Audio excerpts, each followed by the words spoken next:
नमस्कार, आप देख रहे हैं इंडिया न्यूज। मैं हूं पिंकी धनखड़ आपके साथ। खबरों के खास बुलेटिन की शुरुआत करेंगे और बुलेटिन में सबसे पहले आज बात करेंगे पेरिस ओलंपिक की। पेरिस ओलंपिक में भारत को 6 मेडल मिले हैं। 6 मेडल के साथ भारत का अभियान खत्म हो चुका है। 7वें पदक का फैसला आना भी बाकी है। 6 में से 5 ब्रोंज और 1 सिल्वर मेडल जीता है भारत ने। इस बार भारत के खाते में कोई गोल्ड मेडल नहीं आया है, जिसके चलते थोड़ा सा रंग जरूर फीका हो गया है। लेकिन तमाम जो खिलाड़ी थे उन्होंने कड़ी मेहनत की और कड़ी मेहनत के साथ 6 मेडल अपने नाम किए हैं। भारत ने पेरिस ओलंपिक में कुल 6 मेडल जीते हैं। इसमें 5 ब्रोंज मेडल हैं, 1 सिल्वर मेडल शामिल है। हालांकि विनेश फोगाट के मामले में अभी फैसला आना बाकी है। अगर विनेश फोगाट के हित में ये फैसला आता है तो भारत के पास 7 मेडल हो जाएंगे। बता दें कि टोक्यो ओलंपिक्स में भी भारत ने 7 मेडल जीते थे और इस बार 6 मेडल जीते हैं। अगर विनेश फोगाट के हित में फैसला आता है तो इस बार भी 7 मेडल ओलंपिक्स में हो जाएंगे। भारतीय एथलीटों का सफर समाप्त हो गया है। भारत ने इस बार ओलंपिक में 6 पदक अपने नाम किए हैं। भारत ने इस दौरान 1 सिल्वर और 5 ब्रोंज मेडल जीते हैं। निराशा की बात यह रही कि 14 दिन तक चले इस इवेंट में कोई भी भारतीय गोल्ड जीतने में कामयाब नहीं रहा, जिस वजह से पोडियम पर चढ़ने के दौरान भारतीय राष्ट्रीय गान नहीं बज सका।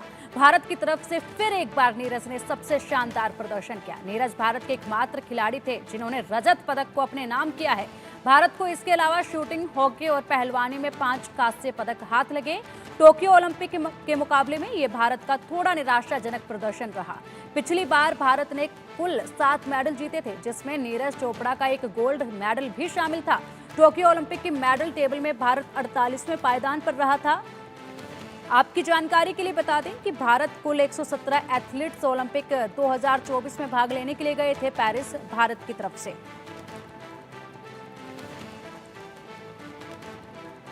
तो भारत ने 3 ब्रोंज मेडल जीते हैं, जबकि कुश्ती और हॉकी में भी 1-1 ब्रोंज मेडल जीता है और 1 रजत पदक जो है वो नीरज चोपड़ा ने दिलवाया है। पिछली बार ओलंपिक्स में नीरज चोपड़ा ने गोल्ड मेडल दिलवाया था। रेसलर विनेश फोगाट के मामले में फैसला आना भी बाकी है। फैसला भारत के पक्ष में आता है तो पदकों की संख्या जरूर 7 हो जाएगी। विनेश के मामले में फैसला जो भी हो, लेकिन इस बात की आधिकारिक पुष्टि तो हो ही गई है कि पेरिस ओलंपिक में इस बार भारत को 1 भी गोल्ड मेडल नहीं मिला है। बिना गोल्ड के भारत का ये अभियान कुछ फीका सा रहा। पेरिस ओलंपिक में भारत को पहला मेडल शूटिंग में मिला, जो मन्नू भाकर ने विमेंस 10 मीटर एयर पिस्टल में ब्रोंज हासिल किया। फिर दूसरा ब्रोंज भी मन्नू भाकर ने मिक्स्ड टीम इवेंट में दिलाया। उनके साथ सरबजोत सिंह भी टीम में थे। तीसरा ब्रोंज मेडल स्वप्निल कुसाली ने शूटिंग के मेंस 50 मीटर राइफल 3 पोजीशन में दिलाया। फिर पुरुष हॉकी टीम ने ब्रोंज और जैवलिन थ्रो में नीरज चोपड़ा ने सिल्वर मेडल अपने नाम किया। इसके बाद रेसलर अमन सहरावत ने मेंस 57 किलो फ्री स्टाइल में ब्रोंज मेडल अपने नाम किया। और चलिए अधिक अपडेट के लिए हमारे स्पोर्ट्स एडिटर मनोज जी हमारे साथ हैं। मनोज जी, देखिए, भारत ने इस बार 6 मेडल पेरिस ओलंपिक्स में जीते हैं। हालांकि विनेश के मामले में अभी फैसला आना बाकी है, लेकिन टोक्यो में जो 7 मेडल जीते थे वो अपने आप में एक अलग इतिहास था, क्योंकि वो सर्वश्रेष्ठ जो प्रदर्शन माना जा रहा था खिलाड़ियों का।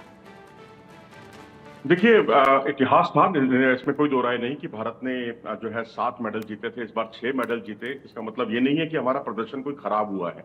इस बार हमारे 7 ऐसे खिलाड़ी हैं जो कांस्य पदक की होड़ में थे और बहुत करीब से जो है मेडल चूक गए। आप स्कीट इवेंट में आप कैसे उसको हल्का परफॉर्मेंस कहेंगे? हमारे शूटर्स पहले परफॉर्म करते ही नहीं थे उस लेवल का। 2012 के बाद इतना बेहतरीन प्रदर्शन भारतीय खिलाड़ियों ने किया, क्योंकि उसके बाद कोई मेडल ही नहीं आया था। इस बार 3-3 मेडल आए और कई खिलाड़ी मेडल की होड़ में बने रहे। पिछली बार तो केवल 1 फाइनल में पहुंचा था। इस बार फाइनल में पहुंचने वालों की बहार सी लग गई, मैं कहूंगा।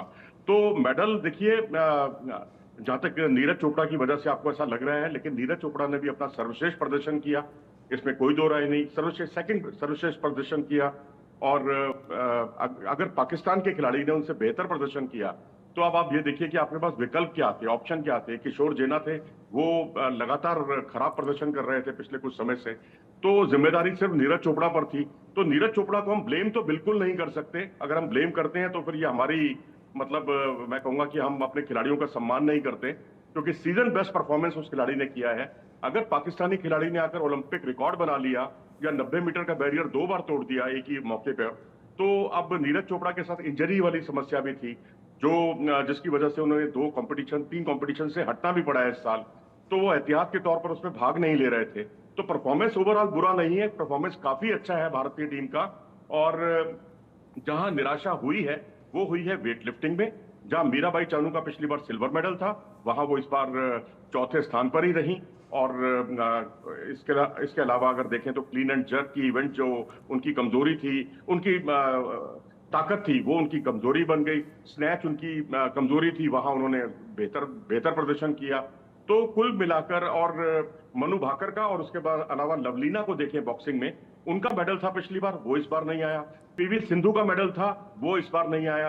और पीवी सिंधु से इस बार उम्मीद भी नहीं थी, उनकी इंजरी की प्रॉब्लम भी थी इस बार, पूरी तरह से फिटनेस इशू, और दूसरा कोचेस का बार बार बदलना, उससे उनका जो परफॉर्मेंस था इस साल के शुरू में बहुत अच्छा उत्साहवर्धक नहीं रहा था। तो इसलिए पीवी सिंधु को से एक्सपेक्टेशन नहीं थी और उन्होंने मेडल नहीं जीता। लेकिन कुश्ती में कमाल का परफॉर्मेंस हुआ।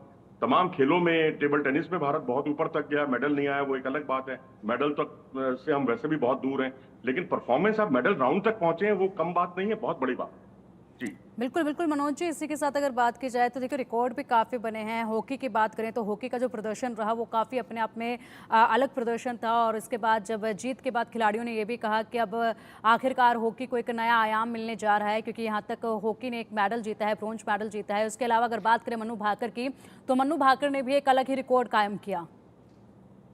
जी हाँ, बिल्कुल। पहले बात हॉकी की कर लेते हैं। आपने हॉकी से शुरुआत की है, तो हॉकी एक ऐसा खेल, भारत का एक परंपरागत खेल, उसमें बहुत सेंटिमेंट्स जुड़े होते हैं। और आपके मुंह से अचानक अच्छे खासे प्लेयर्स के लिए अपशब्द निकलते हैं जब वो बाहर की तरफ हिट मार देता है, या आप उनको गदगद हो जाते हैं, आपके चेहरे पर चंद कुछ सेकंड पहले जो भाव होते हैं वो बिल्कुल बदल जाते हैं। और इस बार जो भारतीय हॉकी टीम ने परफॉर्म किया, अब आप ये देखिए कि इससे पहले जो वर्ल्ड कप हुआ था, भारतीय टीम 9वें स्थान पर लुढ़क गई थी। अर्जेंटीना के साथ संयुक्त रूप से भारत को 9वां स्थान हासिल हुआ था। प्रो हॉकी लीग हुई, उसमें भारतीय टीम 7वें स्थान पर लुढ़क गई थी।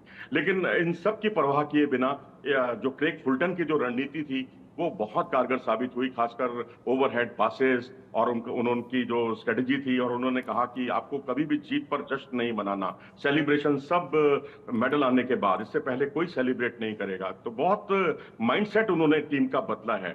और उनके साथ पैडी अपटन ने, जब मुकाबला होना था सेमीफाइनल से पहले, यानी ब्रिटेन से पहले 3 दिन का वक्त था, तो वो उनको एल्प्स की पहाड़ियों में ले गए। वहां से 6 घंटे का रास्ता है ट्रेन से, पेरिस से, और वहां स्विट्जरलैंड में एल्प्स की पहाड़ियां, और वहां पर उन्होंने कहा कि आपको स्ट्रेस दूर करना है, माइंडसेट आपको अपना ठंडे दिमाग से खेलना है। और वहां वो घूमे फिरे, और वहां जब आए तो उन्होंने बहुत एक अलग ही तरह की टीम दिखाई दी। और डिफेंसिव मोड में खेला, इसलिए क्योंकि अमित रोहिदास हमारे रेड कार्ड दिखाकर बाहर कर दिए गए थे। तो करीब करीब पहले क्वार्टर को छोड़ दें और 2 मिनट दूसरे क्वार्टर को छोड़ दें, तो भारतीय खिलाड़ी पूरी तरह से जो है 10 खिलाड़ियों से खेले। ठीक है मनोज जी, आप बने रहिए हमारे साथ। एक बार हमारे दर्शकों को बता देते हैं कि पदक वीरों ने क्या कुछ हासिल किया है इस बार ओलंपिक्स में। पदक वीरों पर पूरे देश को ही फख्र है। नीरज चोपड़ा ने जैवलिन थ्रो में सिल्वर मेडल हासिल किया है। अगर बात करें मनु भाकर की, तो मनु भाकर ने शूटिंग में ब्रोंज मेडल हासिल किया है और एक नया रिकॉर्ड बनाया। सरबजीत सिंह ने भी शूटिंग में मिक्स्ड में ब्रोंज मेडल हासिल किया है। टीम इंडिया ने, हॉकी टीम ने ब्रोंज मेडल हासिल किया है, जो कि अपने आप में एक रिकॉर्ड था। वहीं स्वप्निल कुसाले ने शूटिंग में ब्रोंज मेडल जीता है, तो अमन सहरावत ने रेसलिंग मेडल जीता है, जो कि अमन सहरावत की कहानी इन दिनों ज़रूर सोशल मीडिया पर काफ़ी वायरल हो रही है, क्योंकि अमन ने जिस तरीके से संघर्ष किया है वो भी अपने आप में एक अद्भुत कहानी है।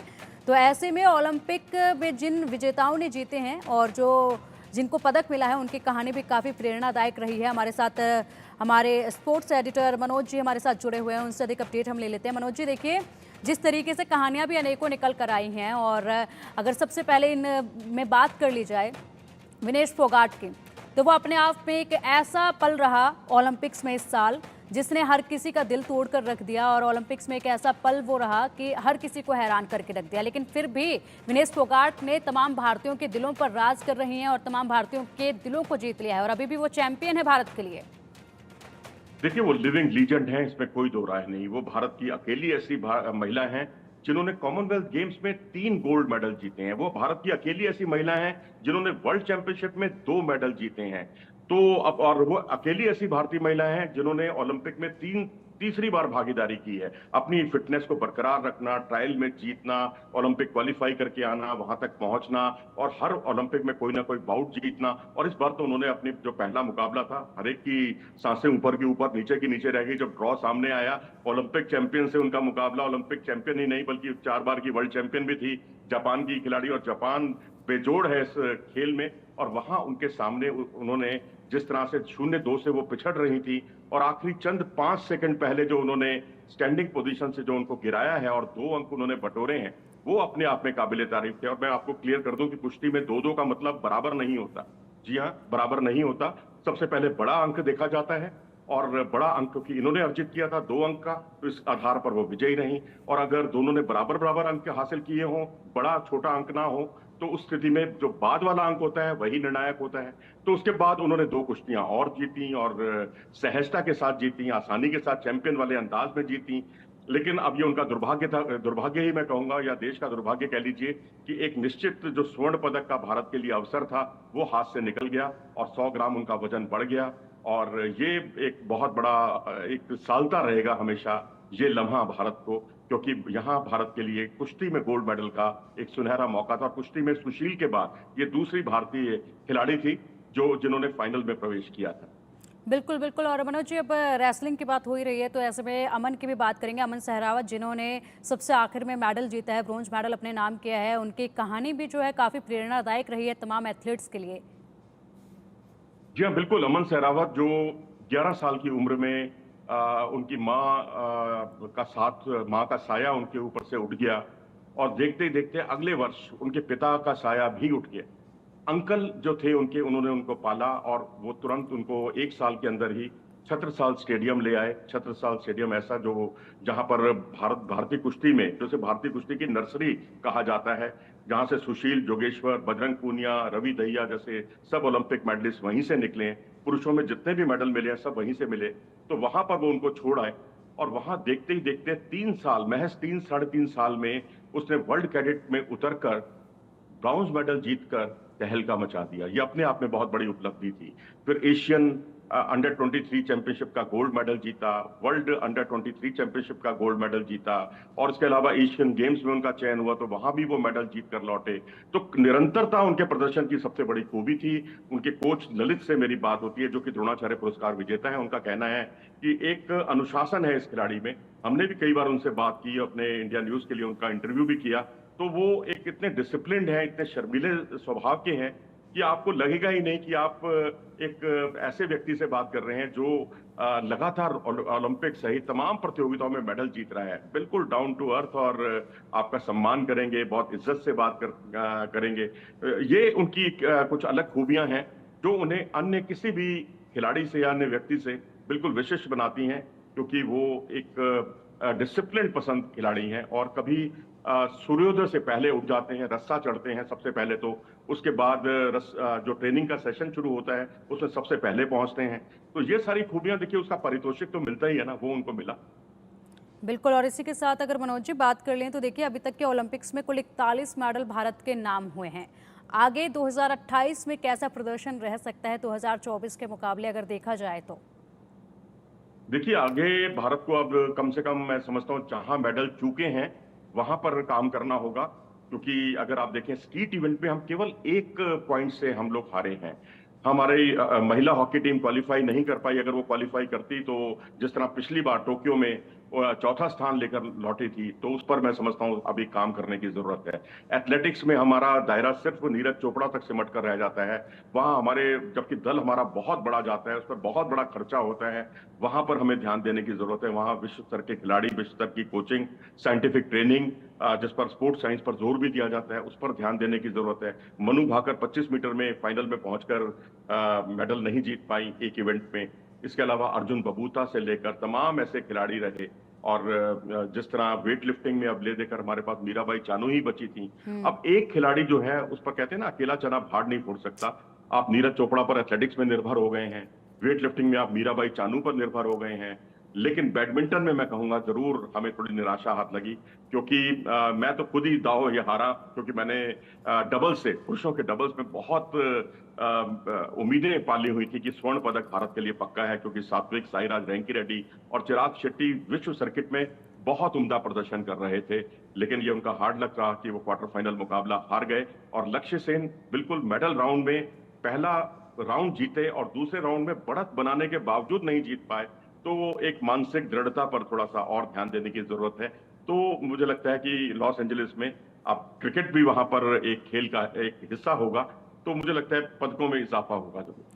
बिल्कुल बिल्कुल मनोज जी, यहाँ पे आपने मीराबाई चानू का भी नाम लिया। मीराबाई चानू ने हालांकि टोक्यो में जबकि सिल्वर मेडल जीता था, लेकिन इस बार कुछ किस्मत जो है वो साथ नहीं थी वेट लिफ्टिंग में इंडिया के। और अगर बात की जाए तो क्या लगता है कि मनोज जी किस तरीके की खामियां अभी बची हैं जिनको पूरा कर लेना चाहिए, और क्या मजबूत कदम और खेलों की तरफ उठाने चाहिए भारत को? देखिए, पहला अगर आप मीराबाई चानू के कॉन्टेक्स्ट में बात कर रहे हैं तो उनका जो दो स्पर्धाएं होती हैं वेट लिफ्टिंग में, स्नैच और क्लीन एंड जर्क, इसमें जो आप अधिकतम वजन उठाते हैं अपने 3-3 प्रयासों में, उनको जोड़ दिया जाता है और उसके बाद मेडल जो है तय होते हैं। पिछली बार स्नैच उनका उतना अच्छा नहीं था, उस पर उन्होंने बहुत काम किया और इस बार पिछले बार के प्रदर्शन से 1 किलो का सुधार किया। क्लीन एंड जर्क इनकी बहुत बड़ी खूबी थी, लेकिन क्लीन एंड जर्क में इन्होंने बहुत ज्यादा निराश किया और इनकी प्रैक्टिस भी बुरी तरह से प्रभावित हुई, क्योंकि एशियाई खेलों में जब इनके कूल्हों में जो दर्द महसूस हुई और उसके बाद ये 100% परफॉर्म नहीं कर पा रही थी। आप देखिए कि जो टोक्यो में उन्होंने परफॉर्मेंस किया था, 202 किलोग्राम वजन उठाया था, अब यहाँ 200 किलोग्राम वजन ही उठा पाई, जिसकी वजह से जो है उनका पदक हाथ से निकल गया, क्योंकि क्लीन एंड जर्क उनका हल्का रहा। रही बात ओवरऑल, तो मैं कहूंगा स्पोर्ट्स साइंस एक ऐसी आर्ट है जिसकी वजह से आप बहुत साइंटिफिक ट्रेनिंग करते हैं, आपके साथ एक पूरा दल रहता है जो आपकी एक एक बारीकी से आपका आकलन करता है। तो मुझे लगता है इसी पर हमें बने रहना चाहिए, कुछ अतिरिक्त करने की जरूरत नहीं है। सही दिशा में चल रहे हैं, आपके खेलो इंडिया से लेकर तमाम जो सरकारी योजनाएं हैं उसका आप लाभ उठाइए। तो मेरे ख्याल से भारत में टैलेंट की कमी नहीं है और टैलेंट आएगा, बस थोड़ा सा हमें टैलेंट और तलाशना होगा, क्योंकि ऐसा ना हो कि वेट लिफ्टिंग में हम मीराबाई चानू पर ही निर्भर हो जाएं और एथलेटिक्स में हम पूरी तरह से नीरज चोपड़ा पर ही निर्भर हो जाएं। बिल्कुल बिल्कुल। और मनोज जी, ऐसा कहीं ओलंपिक्स में इस बार खेलों में ऐसा कहीं महसूस हुआ कि यहाँ पर अगर थोड़ा सा कुछ बदलाव होता तो शायद गोल्ड मेडल आ सकता था? किसी भी एथलीट से ऐसी कोई उम्मीद रही हो कि यहाँ पर ये एथलीट तो इस बार जरूर गोल्ड मेडल या सिल्वर तो लेकर ही आएगा? देखिए, जैसा मैंने अभी कहा कि सात्विक साईराज रैंकी और चिराग शेट्टी की जो जोड़ी थी डबल्स की, पुरुषों के डबल्स की, जो दुनिया की नंबर 1 जोड़ी भी रही और उनका स्वर्ण पदक यहाँ बनता था, लेकिन वही बात है कि मलेशियाई जोड़ी उन पर भारी साबित हुई और इस तरह से वो एक बहुत बड़ा झटका मैं कहूंगा। और दूसरा लक्ष्य सेन का झटका भारत के लिए बहुत महंगा साबित हुआ। स्कीट स्पर्धा में जो भारत की तरफ से अनंतजीत सिंह और नरुका और माहेश्वरी चौहान की जोड़ी थी, इन्होंने ये सिर्फ महज एक अंक से हारी है। तो ये कुछ एक चीजें थी, मैं कहूंगा हार्ड लक भी था, नहीं तो मेडल तो हमारे शायद पिछली बार से कहीं ज्यादा होते। लेकिन जैसा कि मैंने कहा, कुछ एक खेलों में हम कुछ चुनिंदा खिलाड़ियों पर निर्भर हैं। शूटिंग ने बहुत ज्यादा प्रभावित किया, लेकिन बॉक्सिंग और बैडमिंटन ने पूरी तरह से निराश किया। हॉकी टीम बेशक जहां कांस्य था वहीं पर ही बनी रही, लेकिन आप ये मत भूलिए कि इससे पहले के जो 2 टूर्नामेंट थे भारत के बहुत खराब गए थे। ऑस्ट्रेलिया दौरा भारत का खराब गया था, वर्ल्ड कप और प्रो हॉकी लीग में भारत का प्रदर्शन अच्छा नहीं था। लेकिन उसके बाद भारत ने जिस तरह से वापसी की है वो अपने आप में काबिले तारीफ है। मैं तो कहूंगा कि हॉकी टीम इस बार जो है पूरी तरह से स्वर्ण पदक की दावेदार थी। अगर 2-1 जो गलतियां अनफोर्स्ड एरर हुए और जो जर्मनी के अगेंस्ट जो हमने पेनल्टी स्ट्रोक दिया, जर्मनप्रीत जो उसको गोल लाइन पर स्टिक से रोकने के बजाय गेंद उनके पांव पर लगी थी, जिससे पेनल्टी स्ट्रोक मिला और भारत उस गोल की बदौलत हारा, उस गोल की वजह से हारा। तो कुछ एक ऐसी बुनियादी गलतियों से बचना चाहिए था भारत को। और दूसरा रशर जो है, हमें रशर तैयार करने पड़ेंगे।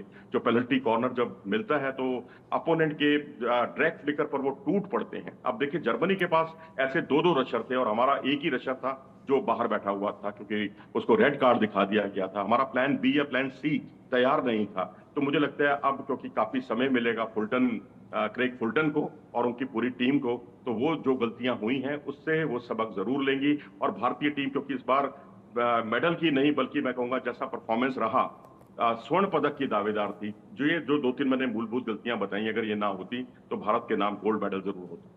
ठीक है मनोज जी, इसी के साथ ये भी जानना चाहेंगे कि देखिए जिस तरीके से पिछली बार 7 मेडल आए थे, इस बार 6 मेडल आए हैं। हालांकि विनेश के मामले में अभी फैसला आना बाकी है। क्या उम्मीद की जाए 2018 में, क्या ये मेडलों की जो संख्या है, जो आंकड़ा है, ये बढ़ सकता है क्या? 2024 2028 में, आप शायद 2018 बोल गई हैं, कोई बात नहीं। 2024 जो अगला ओलंपिक होना है, लॉस एंजलिस ओलंपिक, वहां निश्चित तौर पर बढ़ना चाहिए। और हॉकी में पदक का रंग बदलना चाहिए। हॉकी का में जो ब्रॉन्ज मेडल भारत को मिला है, लेकिन ये भी उपलब्धि है क्योंकि कंसिस्टेंटली आपने परफॉर्म किया है, अच्छा परफॉर्मेंस किया है, आप स्वर्ण पदक के दावेदार बन गए थे अपने परफॉर्मेंस की बदौलत। तो आप एथलेटिक्स में और मेरा ख्याल से वेट लिफ्टिंग में युद्ध स्तर पर काम करने की जरूरत है, बैडमिंटन में युद्ध स्तर पर काम करने की जरूरत है, क्योंकि यहाँ इन खेलों में टैलेंट है। कुश्ती में आप देखिए कि पिछले कुछ समय से हमारे खिलाड़ियों का प्रदर्शन बुरी तरह से प्रभावित हुआ। नेशनल कैंप तक नहीं लगे, अगर कैंप लगा भी 1 महीने के लिए, वो भी एक औपचारिकता पूरी करने के लिए लगा, जिसमें बहुत कम खिलाड़ी वहां पहुंचे थे। तो खिलाड़ियों ने अपने निजी तौर पर ही अभ्यास किया, उसके बावजूद अगर अमन सहरावत मेडल जीत कर लाए हैं तो ये अपने आप में काबिले तारीफ है। लेकिन कुश्ती अकेला ऐसा खेल साबित हुआ है जो लगातार 5 ओलंपिक में भारत को मेडल मिले हैं इस खेल में। आप 2008 एक टर्निंग पॉइंट था जब सुशील का मेडल आया, तब से लेकर अब तक हमें मेडल लगातार मिल रहे हैं। कुश्ती पर और ध्यान दिया जाए, रेगुलर कैंप लगे तो यहाँ पर 2020 वाली स्थिति बहाल हो सकती है, जब 2 मेडल भारत को बजरंग पूनिया और रवि दहिया ने दिलाए थे। तो वो स्थिति जो है मैं समझता हूँ दोबारा आएगी, जरूर आएगी। स्थितियां स्पोर्ट्स साइंस पर थोड़ा जोर दिया जाए और ज्यादा जोर दिया जाए। जी बिल्कुल। और इसी के साथ मनोज जी ये भी बात करेंगे कि क्लोजिंग सेरेमनी अब नज़दीक है। क्लोजिंग सेरेमनी में मन्नू भाकर और श्रीजेश जो हैं वो ध्वजवाहक होंगे। जी हाँ, बिल्कुल। श्रीजेश के लिए तो मैं कहूंगा सैल्यूट करने का मन करता है कि 4 ओलंपिक खेलना, अपनी फिटनेस को बरकरार रखना और अपने दम पर जो है ऑस्ट्रेलिया के अगेंस्ट 5 निश्चित गोल के मौके उन्होंने बचाए तो और भी बहुत ज्यादा थे, लेकिन 5 में केवल और केवल श्रीजेश को उसका पूरा श्रेय जाता है। बेल्जियम से हम 1 गोल से जरूर हारे, लेकिन अगर श्रीजेश ना होते तो शायद हम 4 या 5 गोल से हारते। अन्य कई मुकाबलों में ग्रेट ब्रिटेन में के खिलाफ उन्होंने बहुत निश्चित गोल के मौके बचाए। तो वो एक टैलेंट है और वो अब छोड़ चुके हैं अब हॉकी। तो मैं चाहूंगा कि अब वो जूनियर हॉकी टीम को, जैसा कि पता भी चला है कि वो ट्रेनिंग देंगे, तो और अच्छे गोलकीपर भारत से निकलेंगे। और रही बात मनु भाकर की, तो मनु भाकर एक नई सनसनी है, क्योंकि इससे पहले उन्होंने शिरकत की थी पिछली बार भी, और लेकिन तब उनकी पिस्टल में कुछ खराबी आ गई और फिर उसके बाद थोड़े से इनके संबंधों में, इनके और कोच के संबंधों में भी थोड़ी सी कड़वाहट आई। लेकिन उसके बाद देश की खातिर दोनों एक हुए और बिल्कुल वो अपने पिता तुल्य उनको मानती हैं, जसपाल राणा को, और उनके साथ उनकी जुगलबंदी बहुत कारगर रही। तो ये दोनों अगर दोनों ध्वजवाहक होंगे तो मैं समझता हूँ